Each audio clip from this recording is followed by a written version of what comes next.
then after Spencer, we'll have you, Brenda. And I think that ends my work group. I'm ready when you are. All You have right. my undivided attention. Today, around 20% of all university students take at least one university course online, with 9% taking all their courses online. That statistic is from an article entitled "The Troubled Future of Colleges and Universities." So no longer are online courses a fringe category of education. And I believe this trend will only continue to dictate the future college experience. Online education is becoming more and more of a part of the core of educational experience. Instead of being an alternative option for people that, for whatever reason, cannot attend normal classes, it's become really just a component of a balanced educational.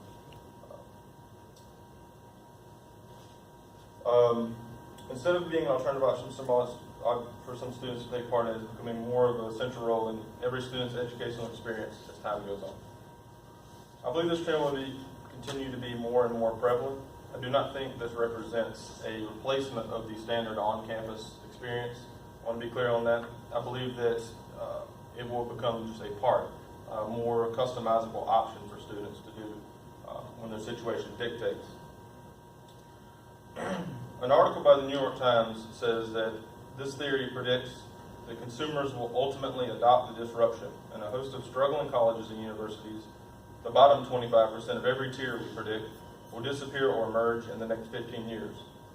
Already, traditional universities are showing the strains of a broken business model, reflecting demand and pricing pressures previously unheard of in higher education.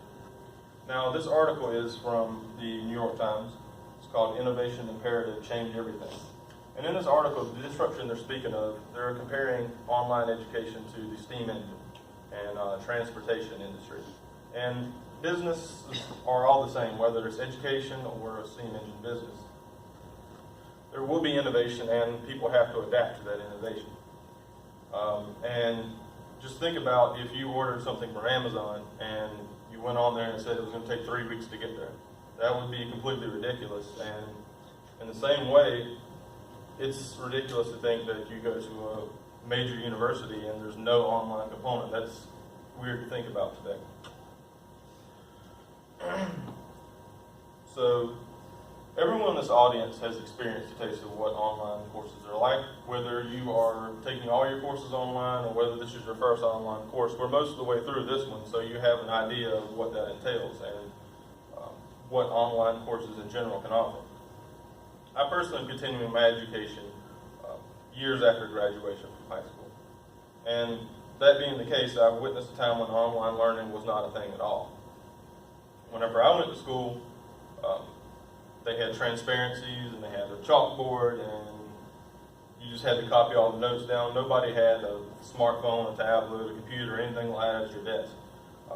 Computer lab was where you went when you had to do something specifically related to computers, and it was basically like 1 or 2 rooms in the entire school where you went every once in a while. And today it would be weird to think of a class where there was no online component to it. That's just not the way things work anymore.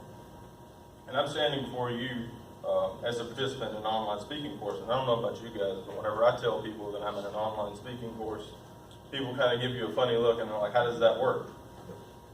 But I have taken mostly all my classes online to this point. For those of you who are a bit older than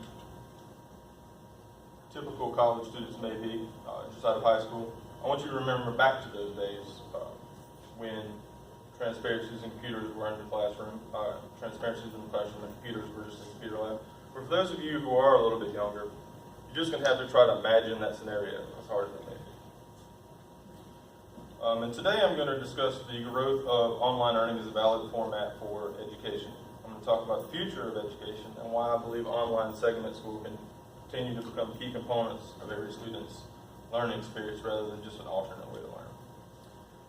So one thing is, education as a whole, and particularly higher education, is a system that's becoming more and more out of reach for a lot of students. The high cost of learning continues to rise at a pace far out of line with normal cost of living and inflation rises. This amount of money that can be made by completing a degree becomes less and less lucrative, but at the same time, it becomes more and more prerequisite that you have this higher learning degree to get a job. At the same time, it becomes more and more common for students to take classes and pursue education while working full-time. It's no longer the case where you go to college for 4 years and then whenever you get out, you enter the workforce. Many people now are going to classes and working full-time in whatever career they're trying to get a degree in. So it's just a completely different social dynamic. For a long time, night classes have been an option for people to take if they had a career, and in the same way, online courses can be customized to work with people's schedules a little more freely than just simply a regular 9-to-5, educational system. We as a society are moving towards that, and Coursera is an online college platform, and the president of this, Daphne Kohler, said in a Wall Street Journal article, "Online education, by reducing costs and removing physical barriers, can open doors of opportunity for millions of people who might not have access to post-secondary education. It also has the potential to change higher learning from a once-in-a-lifetime experience of earning a degree to a continuing endeavor that helps people meet their educational needs across a lifetime." So right there, she's touching on the fact that it's not anymore you go to class, you finish your 4 years, and you're done forever. Students are more and more taking classes along their lifetime and just continually gaining education. So one way to combat the inflexibility of the traditional educational experience is by more fully embracing technologies that are already a part of our everyday life.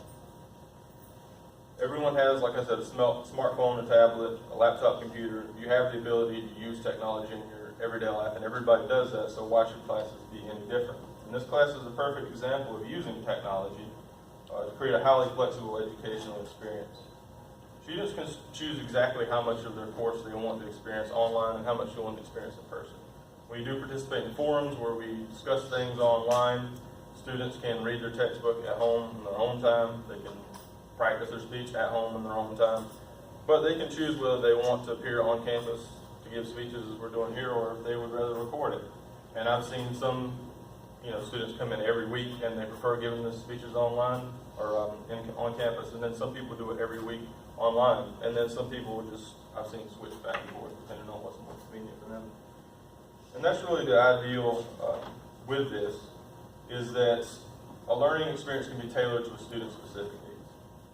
A journal article from the Journal of Economic Perspectives talked about this, saying, "Until digital content is designed in a more flexible way, faculty are likely to be slow to adopt it because they cannot incorporate it easily into the personal conception of how a particular body of material should be taught."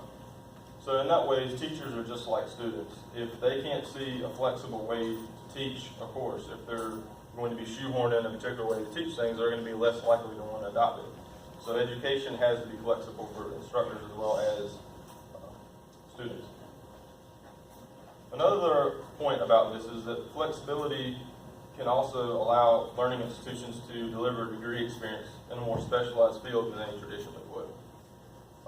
Because students are going to be able to take like a bachelor's in business administration or something like that, but more narrow specialized fields typically are offered on a case-by-case basis by universities depending on what's available there in the area as far as jobs. But there is a U.S. News and World Report article that said, as online learning continues to attract career changers, some experts say more degrees offered online in 2017 will focus on specialized areas, such as a bachelor's in real estate or marketing, rather than business administration. Now, there is some cost in setting up a learning institution to take advantage of the available technology platforms associated with the experience. But I believe the reduction in the amount of physical infrastructure and personnel should offset that cost. If students participate in the classes primarily from their home, that lessens the amount of actual buildings that have to be built to accommodate those lectures and classes and things like that. Also, if your class is lecture-driven, then your instructor can give their lectures once and they can distribute that to their classes instead of giving the same lecture maybe multiple times a day every semester. And that kind of frees up their time to accommodate more students. So The structure of a traditional classroom is out of date and it needs to evolve with the changing times, like the STEAM engine we talked about. One journal article predicted that as technology is now available and relatively user-friendly, those universities which do not embrace it will be left behind in the race for globalization and technological development. And that's from the International Journal of Educational Management. So by incorporating these online elements to classes, learning becomes more convenient and fulfilling for the students. As we said, the increasing cost of education coupled with the reality that students are now entering the workforce before completing their education makes it more difficult for students to complete their degrees. But if we understand that people learn in different ways and have to deal with different roadblocks in their lives to completing education, we should use the technology available to create a highly customizable environment that allows students to choose the educational experience tailored to their specific needs.